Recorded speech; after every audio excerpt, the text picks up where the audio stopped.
Bollywood superstar Salman Khan के घर के बाहर हुई फायरिंग मामले में जांच काफी आगे तक पहुंच चुकी है। अब तक इस मामले में लगभग 7 से 8 लोगों की गिरफ्तारियां हो चुकी है। देश विदेश में अलग अलग जगहों से कई सारी गिरफ्तारियां हुई हैं। मुख्य तौर पर 4 गिरफ्तारियां इस पूरे केस में हुई है, जिन्होंने इस पूरे केस को पलट कर रख दिया है। हालांकि आज लॉरेंस बिश्नोई के भाई अनमोल बिश्नोई को विदेश से वापस रिपोर्ट कराने तक को लेकर आ गई है। वहीं शूटर्स विक्की गुप्ता और सागर पाल के द्वारा फेंकी गई गन और बुलेट्स को ढूंढने के लिए एक स्पेशल टीम गठित की गई, जिसको लीड करने वाले थे एनकाउंटर स्पेशलिस्ट दया।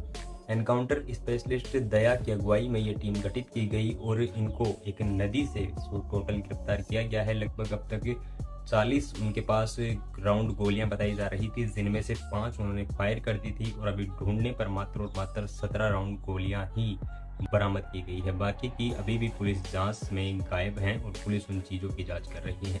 इस मामले में 2 और लोगों को गिरफ्तार किया गया था। पंजाब के अबोहर से 2 ऐसे लोगों को गिरफ्तार किया गया था जिन्होंने गन सप्लाई की थी और शूटर्स को आगे के इंस्ट्रक्शन दे रहे थे। जो लॉरेंस बिश्नोई के भाई अनमोल बिश्नोई से सीधे तौर पर कांटेक्ट में थे, ये फोन से कुछ ऐसे रिकॉर्ड्स भी बरामद किए गए हैं, जिनको देखकर ये लगता है कि ये दोनों उन गैंगस्टर्स के कांटेक्ट में थे और यहाँ से उन्हीं के इशारे पर ये सारा काम हुआ।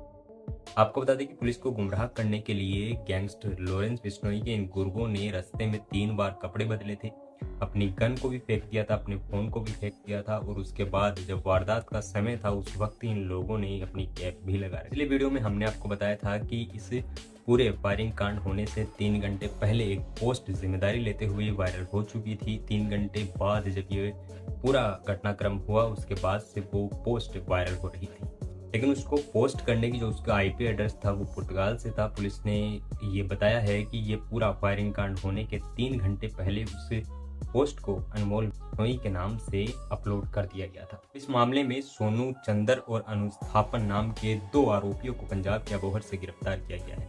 इन पर पहले से क्रिमिनल केस हैं, कई धाराएं लगी हुई हैं। आपको ये भी बता दें कि इन दोनों ने ही लॉरेंस बिश्नोई और अनमोल बिश्नोई पूरी गैंग से संपर्क किया था। इनमें से एक ट्रक ड्राइवर है अनुज थापन, जिसकी हम लोग बात कर रहे हैं। ये लॉरेंस बिश्नोई गैंग से संबंधित था। लॉरेंस बिश्नोई के कहने पर, अनमोल बिश्नोई के कहने पर ये इन शूटर्स को इंस्ट्रक्शन दे रहा था, इनसे कपड़े बदलवाए और उसके बाद 5 राउंड गोलियां फायर करवाई।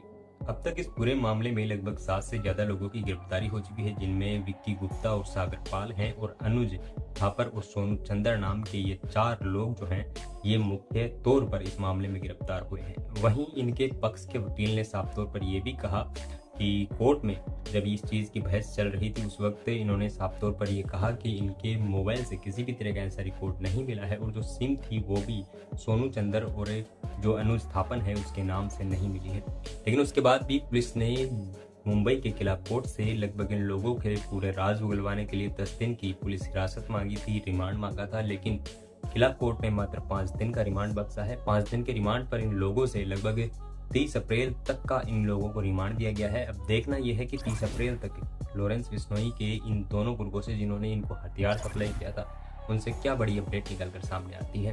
लेकिन जिस तरह से इस पूरे मामले की जांच चल रही है उससे यही लग रहा है कि आज लॉरेंस बिश्नोई और अनमोल बिश्नोई तक भी पहुंचेगी। वहीं इससे नेक्स्ट वीडियो में हम आपको बताने वाले हैं कि मुंबई पुलिस ने जिस तरह से एक लेटर गृह मंत्रालय को भेजा है गैंगस्टर लॉरेंस बिश्नोई के भाई अनमोल बिश्नोई को इंडिया में डिपोर्ट कराने के लिए, उसके बारे में पूरी विस्तार से चर्चा करेंगे। अगर आप नए हैं तो हमारे यूट्यूब चैनल सब्सक्राइब कर सकते हैं। मिलता हूँ नेक्स्ट वीडियो में नई खबर के साथ, तब तक के लिए थैंक यू। जय हिंद, जय भारत।